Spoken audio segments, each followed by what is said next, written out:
Who is she? The question passed through the ruined churchyard in a whisper as Captain Thomas Reed looked toward the broken bell tower above them.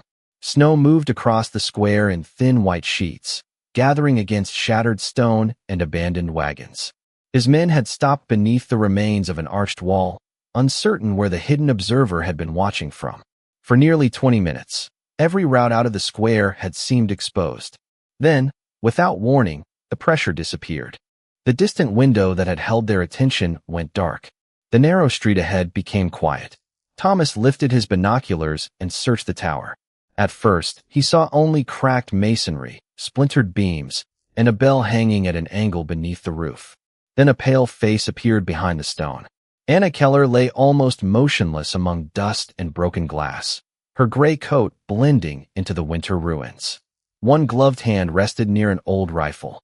The other adjusted a small notebook beside her elbow. Her breathing was slow. Her expression was calm. She did not look triumphant. She looked tired. 7 days earlier, Thomas had watched her arrive at the field station in a borrowed coat that hung from her narrow shoulders like a curtain. She had been introduced as a German civilian who spoke English and understood basic medical work. Nothing in her file mentioned the bell tower. Nothing mentioned the way she measured distance with her eyes or checked the wind before anyone else noticed it had changed. One of the soldiers had looked at her thin boots and whispered that she would never survive the week. Anna had heard him. She had said nothing. Now that same soldier stood beside Thomas, staring upward with his mouth slightly open.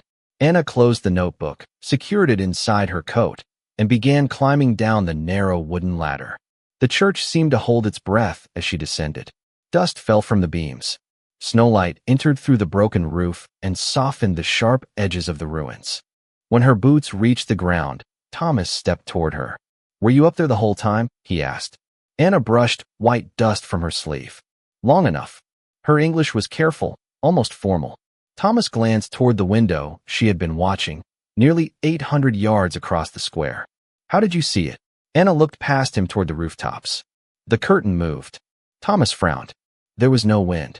She met his eyes. "Exactly." For a moment, no one spoke. The answer was too simple and too precise.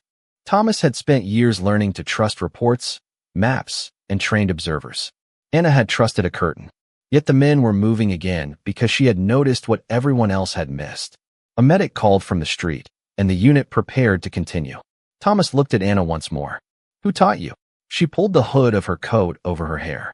"My father taught me to hit paper." Her gaze returned to the distant window. The war changed what waited behind it.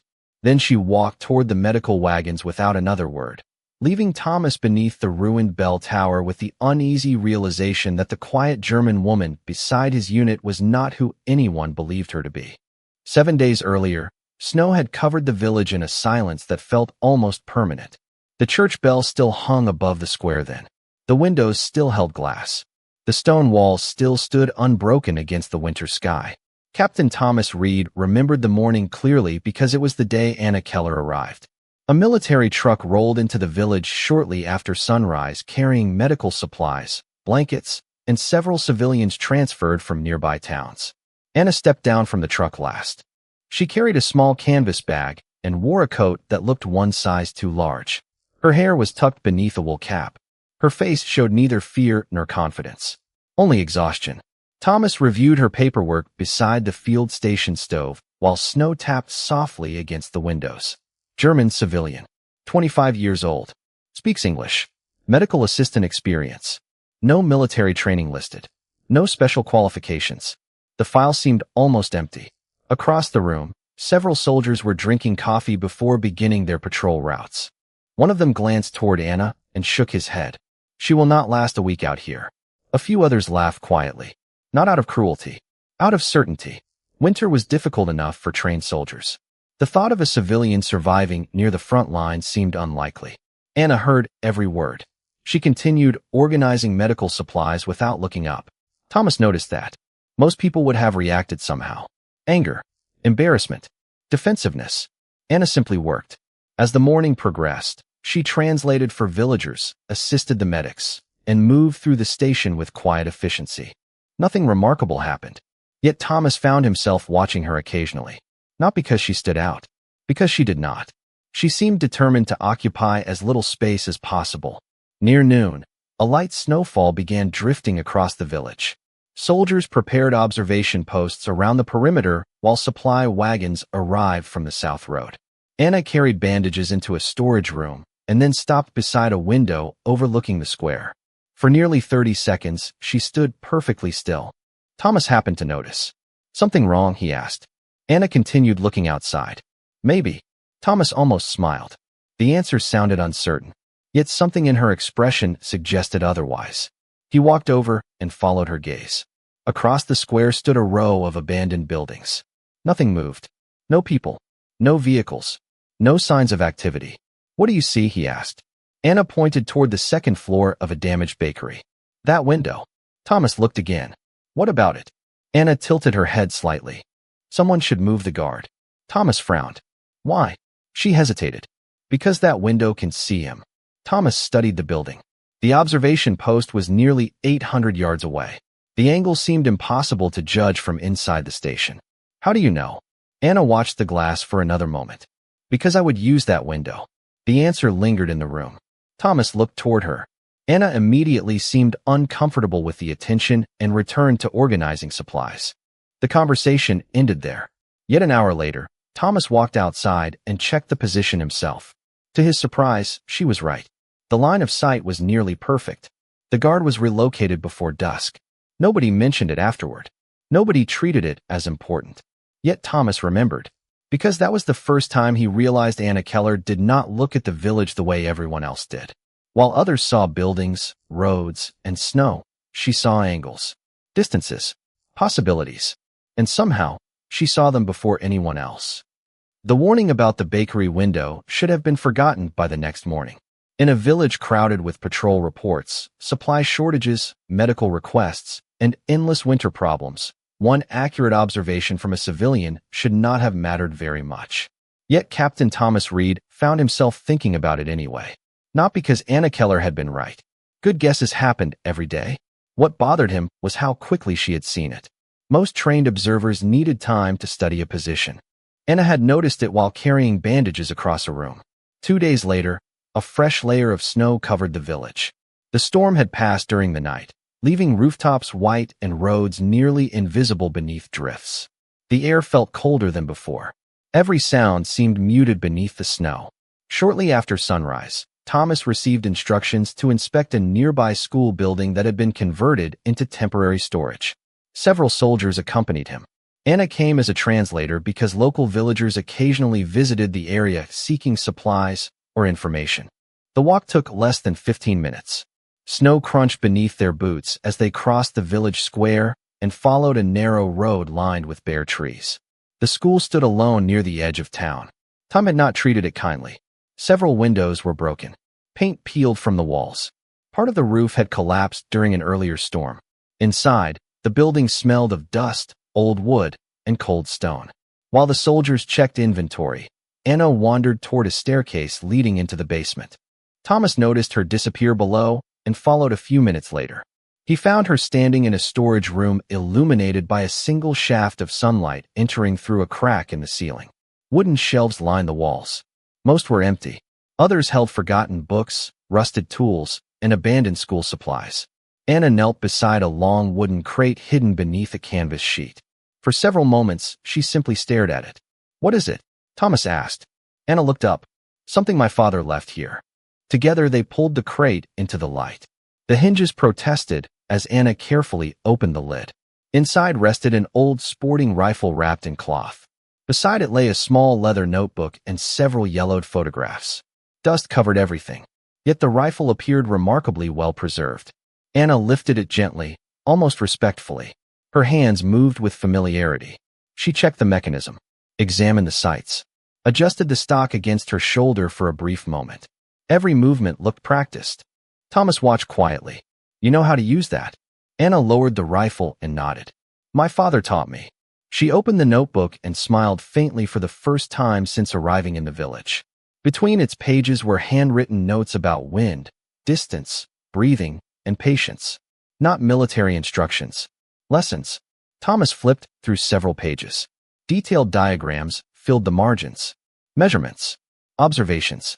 Records of competitions held long before the war. Your father was serious about this. Anna looked at one of the photographs. A younger version of herself stood beside a man with kind eyes and weathered hands. Very serious. Silence settled over the room. Snow tapped softly against a basement window. Finally, Thomas asked the question forming in his mind. Why stop?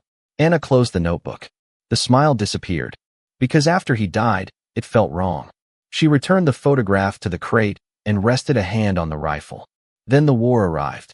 Thomas looked at her carefully. And Anna's gaze drifted toward the ceiling, toward the village above them, toward the world that no longer resembled the one in the photographs. The war made ignoring certain things impossible. The discovery in the school basement stayed with Captain Thomas Reed long after they returned to the field station. The old rifle remained hidden inside its crate, and the notebook returned to its place beneath the canvas cover. Yet something had changed. For the first time, Thomas understood that Anna Keller's observations were not accidents. They came from years of training, years of patience, and years of learning to notice details other people ignored. 3 days later, the village woke beneath another gray winter sky. Snow clouds hung low over the hills, and visibility shifted constantly as light winds pushed loose powder across roads and rooftops. Shortly after dawn, a convoy of medical wagons arrived carrying supplies for several aid stations farther north. The route ahead crossed a narrow mountain road before reaching a cluster of isolated communities where civilians and wounded soldiers were waiting for assistance. The journey seemed routine. Yet as preparations began, Anna stood near the edge of the square studying the surrounding hills. Thomas noticed her expression immediately. It was the same expression she had worn while looking at the bakery window. Quiet. Focused. Concerned. He walked over. What is it? Anna did not answer right away. Her eyes remained fixed on a distant ridgeline overlooking the road the convoy would soon follow. How long ago was that route inspected? Thomas thought for a moment. Yesterday afternoon. Anna nodded slowly. Too long. Thomas followed her gaze. The hillside appeared empty. Snow covered the trees. The road wound between rocky slopes before disappearing into a forest. Nothing seemed unusual. What do you see? He asked. Anna pointed toward a section of the ridge nearly half a mile away. Those trees. Thomas narrowed his eyes. What about them? Anna folded her arms against the cold. The snow is wrong. Thomas looked again. At first he saw nothing. Then he realized one group of branches carried noticeably less snow than the trees around them. The difference was subtle, almost invisible. Wind, he suggested. Anna shook her head. The wind came from the opposite direction last night. Thomas remained silent. The answer made sense. Anna continued studying the slope. Something disturbed them after the snowfall. Nearby, drivers were preparing the wagons for departure. Medics loaded crates while soldiers checked equipment. Life continued normally around them. Yet Thomas no longer dismissed Anna's instincts. He called for binoculars and examined the ridge himself. The more he looked, the less comfortable he felt. Several details seemed slightly out of place. Broken patterns, small interruptions, tiny signs of recent activity hidden beneath the snow. Nothing dramatic, just enough to raise questions. The convoy commander approached and asked whether they were ready to move. Thomas hesitated. Before he could answer, Anna quietly stepped closer to the map spread across a wagon hood. She traced an alternate route with her finger. It added several miles to the journey but avoided the exposed section beneath the ridge. Take this road instead, she said. The commander frowned. It is longer. Anna nodded. I know. And why should we change? For a moment the square grew quiet. Anna looked toward the waiting wagons, the medical supplies, and the drivers preparing for a difficult journey through winter terrain. Then she answered simply, because everyone reaches the destination if you do. Hours later, word arrived that severe problems had developed along the original route. The convoy continued safely on the alternate road. Nobody celebrated. Nobody treated it like a victory. The wagons simply arrived where they needed to go.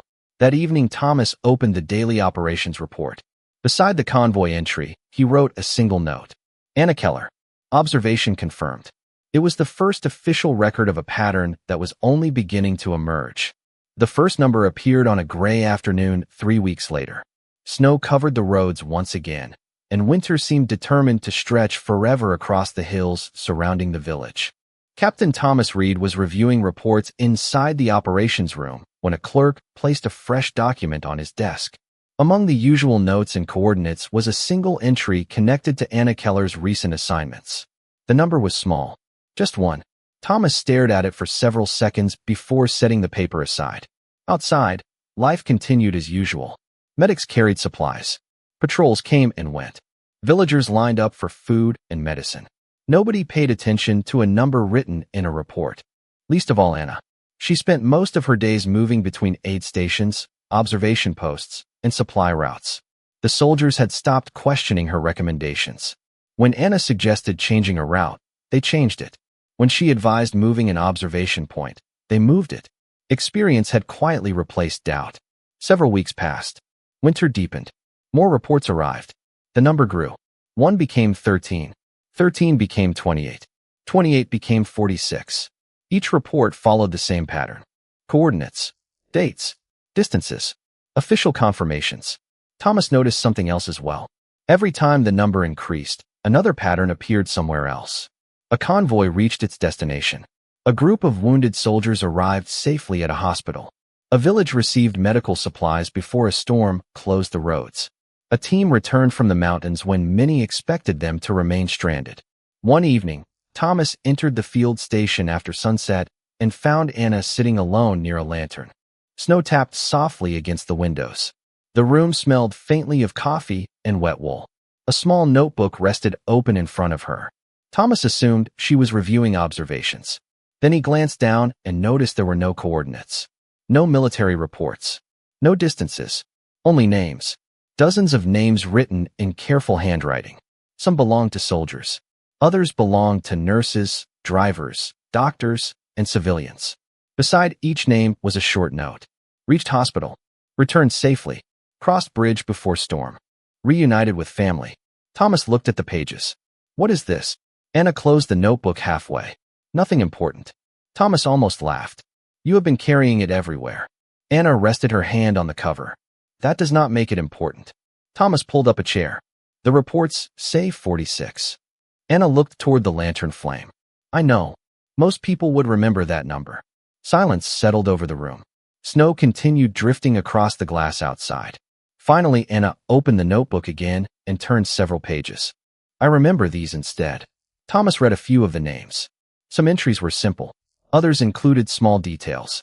A nurse who returned home after the war. A driver who survived a blizzard. A child who reached relatives in another town. The notebook felt different from every military document Thomas had ever seen. Reports measured success through numbers. Anna measured it through people. Why keep both? He asked. Anna considered the question carefully. Because one tells me what happened. Her finger rested gently on the names.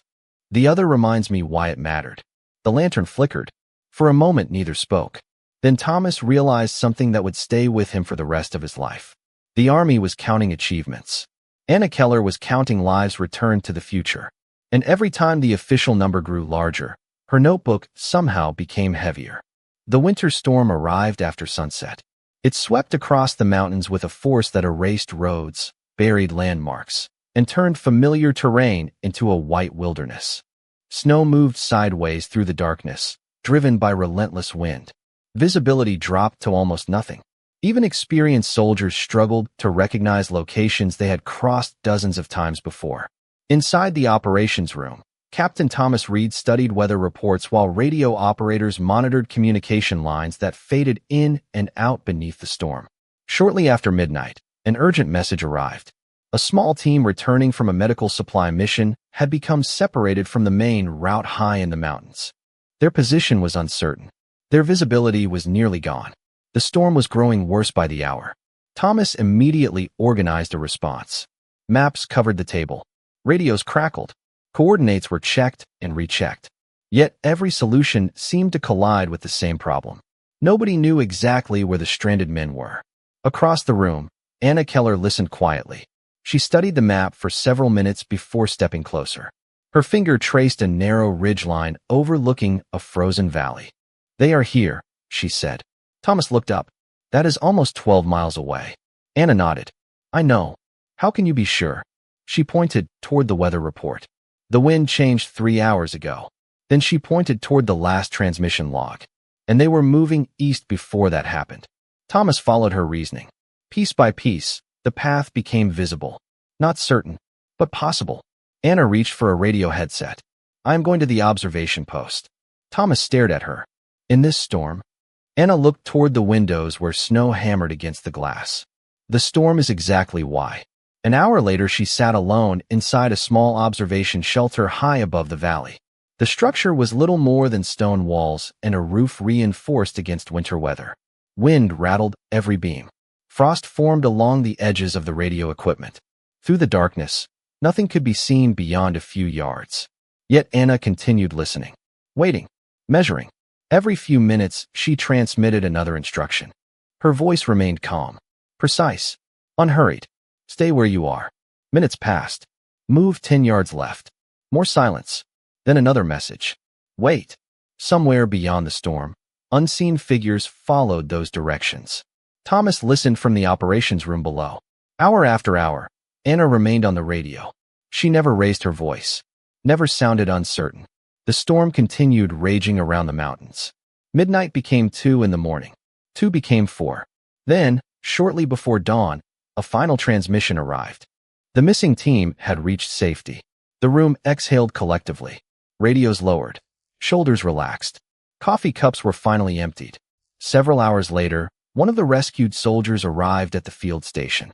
He was young, exhausted, and still wrapped in a blanket. After speaking with the medics, he spotted Anna near the supply shelves.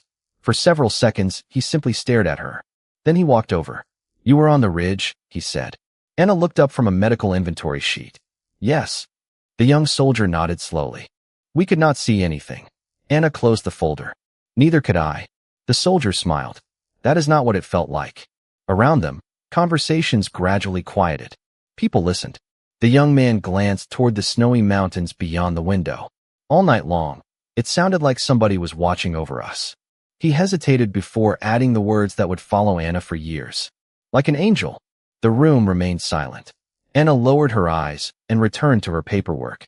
But the name had already taken flight, carried from one soldier to another, moving through the winter camp faster than the storm itself. Spring arrived slowly, almost reluctantly. The snow retreated from the valleys first, then from the roads, and finally from the higher ridges where winter seemed determined to remain forever. As the seasons changed, so did the reports arriving at Captain Thomas Reed's desk. The numbers continued climbing. 58, 73, 91, 100. Clerks recorded them. Officers discussed them. Visiting commanders paused when they saw them. The figures moved through military channels with a momentum of their own. Yet Anna Keller rarely looked at the reports anymore. Her routine never changed. She still helped at the medical station. She still checked observation posts before sunrise. She still carried the same weathered notebook inside her coat. The nickname followed her everywhere now. Soldiers used it quietly at first, then openly. New arrivals learned it within days. Some believed it came from the winter storm. Others claimed it began long before that. The stories grew larger each time they were told. Anna disliked every version. One afternoon, Thomas found her sitting alone beside a small stream outside the village. The water carried melting snow toward distant rivers. Birds had finally returned to the trees. It was the first peaceful day either of them could remember in months. Anna sat with her notebook resting on her knees. You should hear what they are saying about you, Thomas said.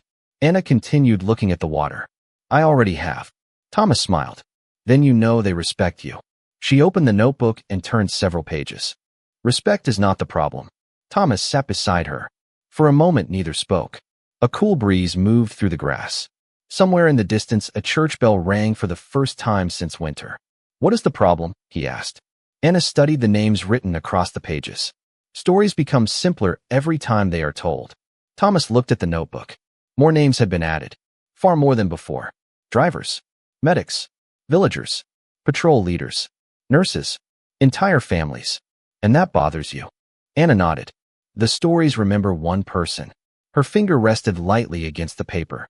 Reality remembers everyone. The conversation stayed with Thomas for weeks. The official count continued increasing. 126 became 143. Then 167. Commanders requested briefings. Reporters occasionally appeared near the area, hoping to interview the woman soldiers kept talking about. Anna avoided all of them.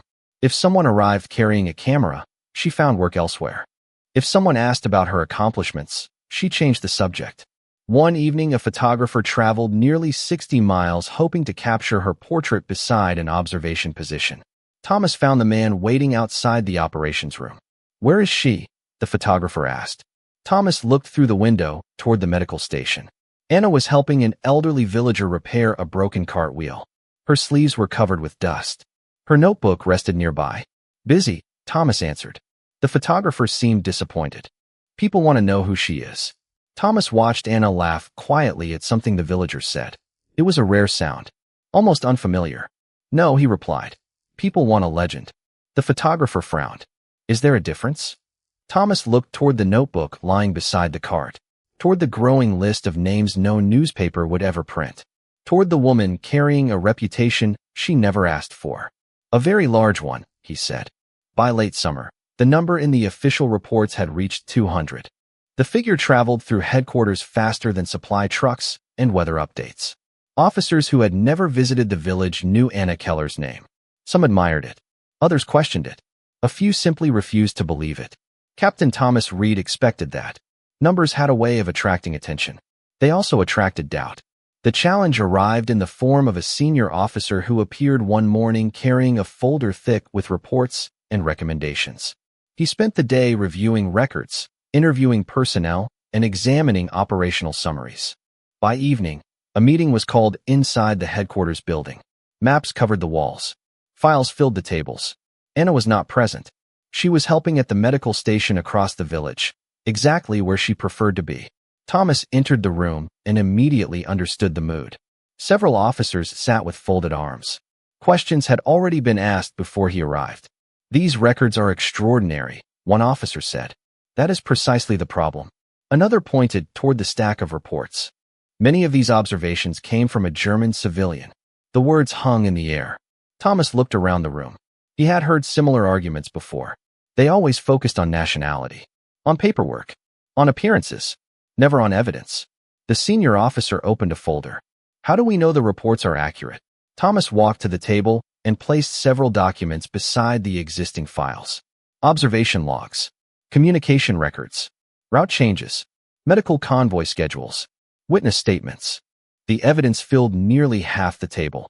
"Because every report connects to a result," Thomas answered. The room grew quiet. He opened another folder.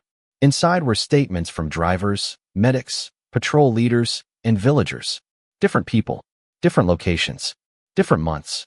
Yet the pattern remained the same. Someone had observed a detail. Someone had changed a decision. People arrived safely because of it. The senior officer studied the documents for several minutes.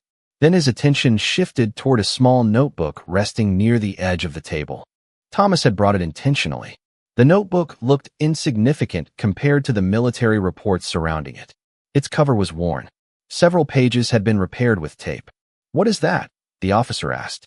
Thomas opened it carefully. Names filled every page. Names and small notes. "Returned home. Reached hospital. Reunited with family. Crossed before the storm." The room became silent. Nobody interrupted. Nobody laughed. The notebook carried a different weight than the official records.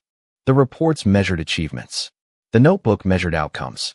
One officer slowly turned a page. Then another. "She kept this?" he asked quietly. Thomas nodded. Every day, more pages turned. Hundreds of names. Hundreds of lives connected by brief notes written in careful handwriting. The senior officer finally closed the notebook and rested his hand on the cover. "She never submitted this." "No," Thomas replied. "She never intended anyone to read it." Outside, evening sunlight drifted across the village square. Somewhere beyond the windows, Anna continued helping patients who knew nothing about the meeting. The discussion inside the room lasted another hour. Questions faded. Doubts weakened.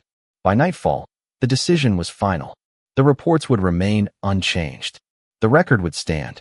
Yet when Thomas left the building, he knew the most important victory had not happened on paper. For the first time, the officers had stopped looking at a legend and started seeing the person behind it. Autumn arrived with quiet mornings and cold golden light spreading across the hills that surrounded the village. The war was nearing its end. Roads that had once carried endless convoys now felt strangely calm. The operations room no longer overflowed with urgent reports. The medical station no longer worked through every night. Life had not returned to normal, but for the first time people could imagine what normal might look like again. One afternoon, Captain Thomas Reed received the final summary report from headquarters. He sat alone at his desk while sunlight drifted through the window. The document was thick with statistics, recommendations, and official records. Near the center of the report sat the number everyone seemed to remember: 219. Thomas stared at it for several seconds before closing the folder. Outside, voices drifted across the village square. Children were playing near the church ruins. A delivery wagon rolled slowly down the road.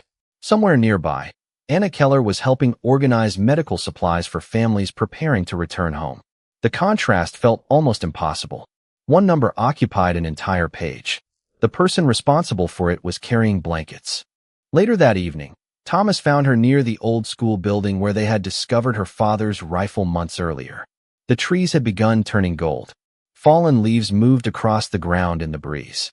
Anna sat on the steps with her notebook resting beside her. Headquarters finalized everything, Thomas said. Anna nodded. I expected they would. He sat beside her and placed the report on the step between them. Neither opened it. For several moments, they simply watched the sunset settle across the village. Do you want to know what it says? Thomas asked. Anna looked toward the distant hills. Not really. Thomas smiled faintly. The answer did not surprise him. Your final number is there. Anna remained silent. A flock of birds crossed the sky overhead. Their shadows moved briefly across the rooftops before disappearing. Finally, she picked up her notebook and opened it. Thomas glanced down. The pages were nearly full now. Hundreds of names. Hundreds of small notes. Hundreds of futures that had continued beyond difficult days. Anna turned to the last page and studied it quietly. How many? Thomas asked. She ran a finger down the list. Then she answered. 823. Thomas blinked. What is that? Anna closed the notebook gently. The people who made it home. The evening grew quiet around them. Somewhere in the distance, a church bell rang softly. Thomas looked at the report resting between them and then at the notebook in Anna's hands. One recorded achievements. The other recorded lives. For the first time, he understood completely why she never cared about the official count. Months later, after the war ended, Anna left the village without ceremony. No parade followed her. No photographers waited beside the road. She returned to a small clinic in the countryside and resumed helping people the way she always had. Years passed. One autumn afternoon, an elderly veteran arrived at the clinic carrying the hand of a young girl. He studied Anna for a long moment before smiling. You probably do not remember me, he said. Anna looked at him carefully. Then she smiled back. You crossed the mountain road during the blizzard. The veteran laughed softly. You do remember. He looked down at his granddaughter. I told her about you. Anna glanced toward the child. What did you tell her? The old man considered the question. Then he shook his head. Not the number. His eyes grew warm. I told her you brought people home. For a moment, neither spoke.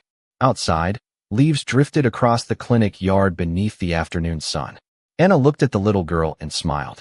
Then that is enough. The world remembered a record. The soldiers remembered a name. But the people who returned home remembered something far greater. They remembered the quiet woman who never counted what she achieved, only what she saved.